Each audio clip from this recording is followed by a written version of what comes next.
cashirkan waxaan ku baranaynaa sida loo hagaajiyo how to arrange desktop icons. Desktop icons-ka waxaa loo yaqaanaa sida aan horey idinkugu sheegay programskan shaashadeeda saaran ayaa waxaa la dhahaa desktop icons.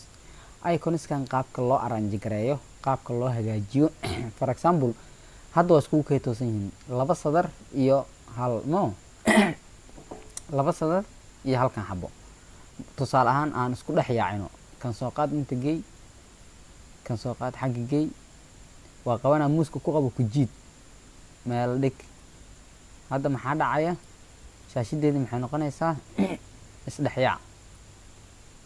Programska dhammaan waan kala daadiyey oo ma nidaamsana. Okay, marka sidee loo hagaajiyo haddii aad u imaantid desktop-kaaga ama shaashadaada oo noocaan ah, maxaa sameynay? Sidee u hagaajinee? waxaa sameynay waa simple.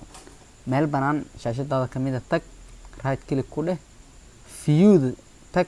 view markii aad furtid waxaa ku soo baxayso qaybtan waxaa ka dooranay auto arrange icons si automatic ugu hagaaji iskugu aadi icons-ka. isla markii aad ku dhufto waxaa dhacaysa dhammaan inay saf galaan.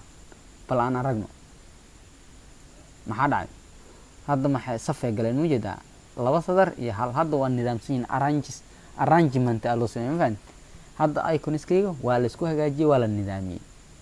markii waxaa la isticmaalaa markii shaashada ay isku dhex yaacsan tahay, programmada markii ay kala daadsan yihiin, markii computer-kaaga oo ay imaantid desktop-kaaga oo waxyaabihii programmadii folderadii dhammaan ay iska kala daadsan yihiin, iska kala yaacsan yihiin, markaas ayaa waxaa isticmaali doontaa right click ayaa meel banaan dhehe, view ayaa ka dooranay, kadibna auto arrange icons ayaa tigta saaranay.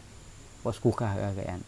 inta cashirkan mid lamid aan ku kulmi doono kan xiga waxaa idinkaga tegayaa sidaas iyo nabadgelyo.